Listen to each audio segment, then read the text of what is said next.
Hi, I'm Rebecca Amber Clark. Welcome to part 1 of my tutorial, Directing Your First Voiceover Project.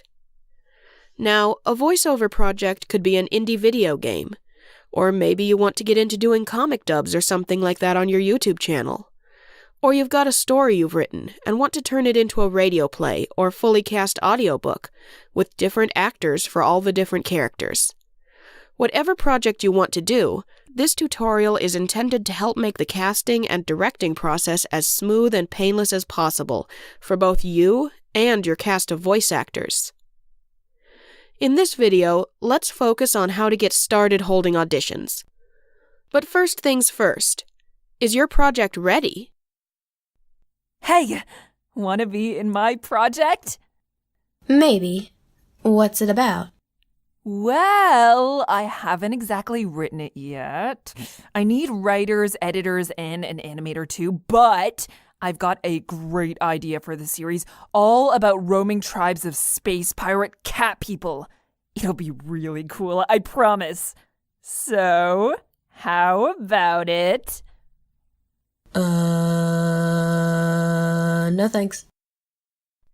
So you've got a great idea for a project, and now you just need the voice actors to bring it to life. Or do you? Before casting voices, you need to make sure that you've got some things in place first. 1. The complete script. Or in the case of a longer, ongoing project, at least the completed script for the first standalone segment. This way, even if you never write any further, you could publish it that far, and your breaking point would make sense to your cast and audience. 2. A complete list of the roles you need to cast, at least as far as you've written your script. And 3. All other project staff lined up and ready to go. This means animators, video editors, directors, etc., unless you're planning to do all those things yourself. It may seem unnecessary to do all that beforehand, but trust me, I've seen more than one project fall apart due to lack of planning, so make sure you've got everything in place first. If, for example, it won't take you that long to write the script, then why are you in such a hurry to hold auditions before you're done? On the other hand, if it will take a while, why risk making your cast impatient? Or worse, having people drop out before you're ready for them to record? However, if you've already got all the above steps taken care of, then great, you're ready for the next step, holding auditions. The first thing you'll need to decide is where you want to hold auditions. You can post casting calls on more than one site at once, as long as your casting call follows the rules for each site you use. This can be a great way to get more people to see your project, but you do have to keep things organized across as many sites as you use. Some good places to try are amateur voice acting forums and websites, such as the Voice Acting Club and Newgrounds. I'll put links to a few of those sites in this video's description. You can also try putting out a call on social media websites, such as Facebook, Twitter, or YouTube. Now that your project is ready to cast, and you know where you want to hold auditions, here are some things to include in your casting call, and more importantly, why. Keep in mind that if you use Twitter, you'll need to put all this info somewhere else and link to it, since most of it won't fit inside a single tweet. The first thing you'll need to mention is whether or not you will be paying the voice cast, and if so, how much you will pay them. Most amateur voice acting projects are unpaid, so if you are planning to pay your cast, don't forget to say so. Paid projects are few and fairly far between. I've seen even a token payment of $5 or $10 per role make a big difference in the number of people who audition. Don't worry, though. If your project is unpaid, as long as you aren't making money off the project yourself, you have absolutely nothing to be ashamed of. Just don't forget to say that it is unpaid. There are plenty of amateur and aspiring voice actors who are happy to do projects just for fun, experience, and the chance to make new friends. Everyone has different things that they will or will not do, may find personally offensive, or even things that are opposed to their religious beliefs or moral code. You don't have to agree with them, but you do need to respect people's limits. Putting up warnings for any mature content, gore, or trigger subjects will help ensure that only the people who are comfortable with your project's content will audition, which saves both you and the voice actors from wasted time and unnecessary stress or awkwardness. You also need to mention if you have any age restrictions. For example, if voice actors need to be 18 or older to be involved.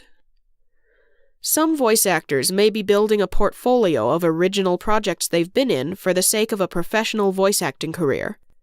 On the other hand, if voice actors are a big fan of the setting your project is based on, Star Wars or Pokemon for example, then knowing your project is based on that setting will let them know it's something they want to audition for.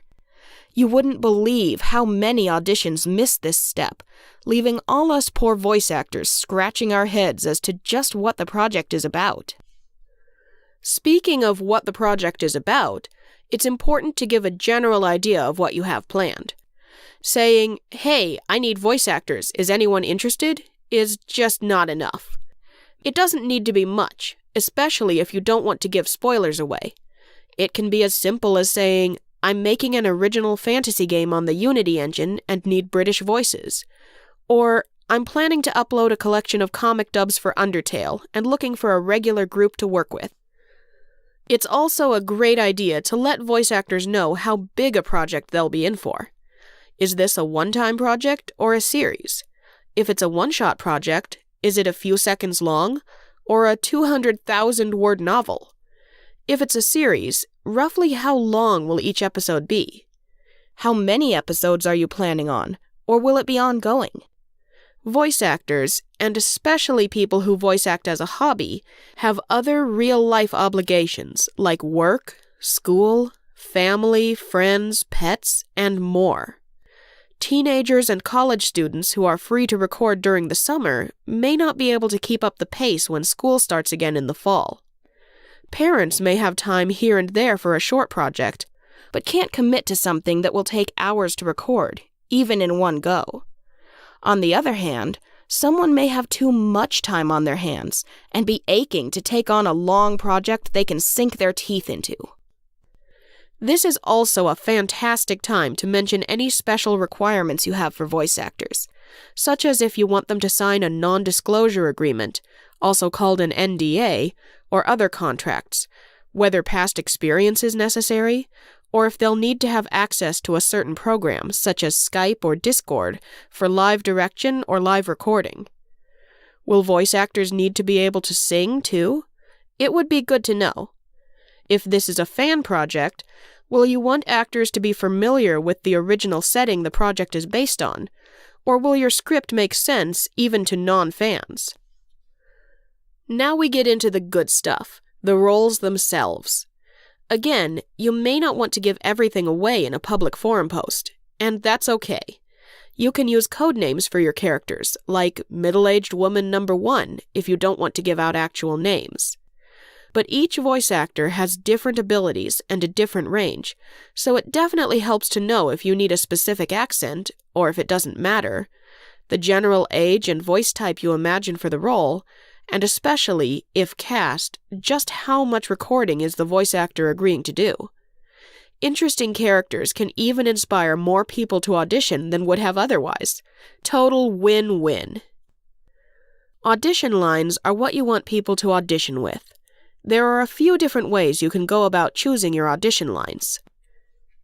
You can use lines from the project itself that the character will actually say in the finished script.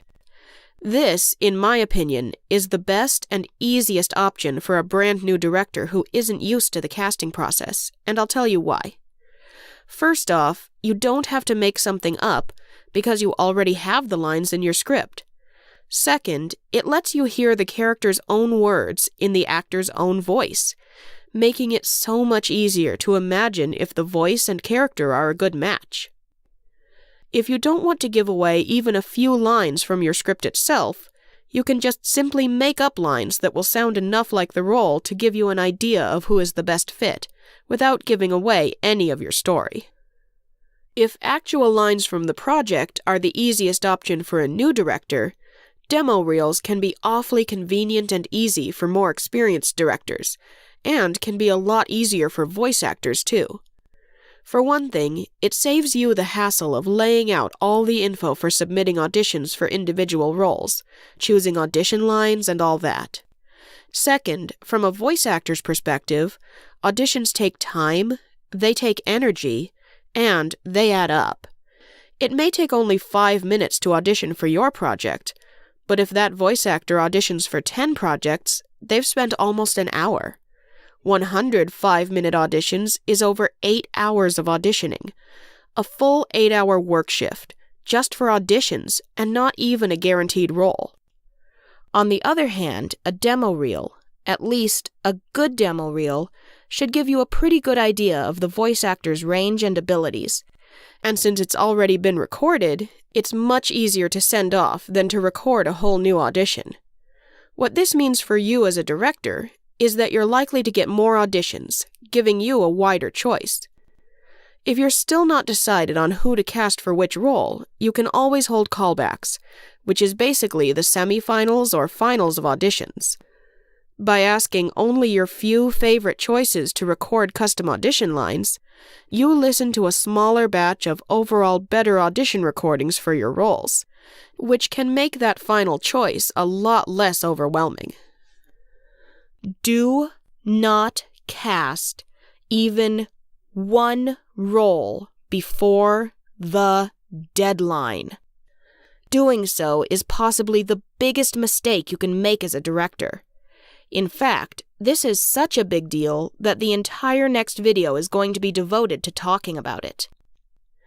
Thanks to the voice talents of Elissa Park as the overexcited project owner, and SmoothMilkTheMeep as the skeptical voice actress. Next time, we'll go over audition deadlines, what they are, how they work, and why you need them.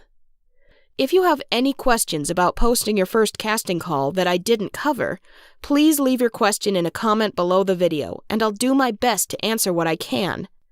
Thank you for watching Part 1, and I hope you stick around for Part 2.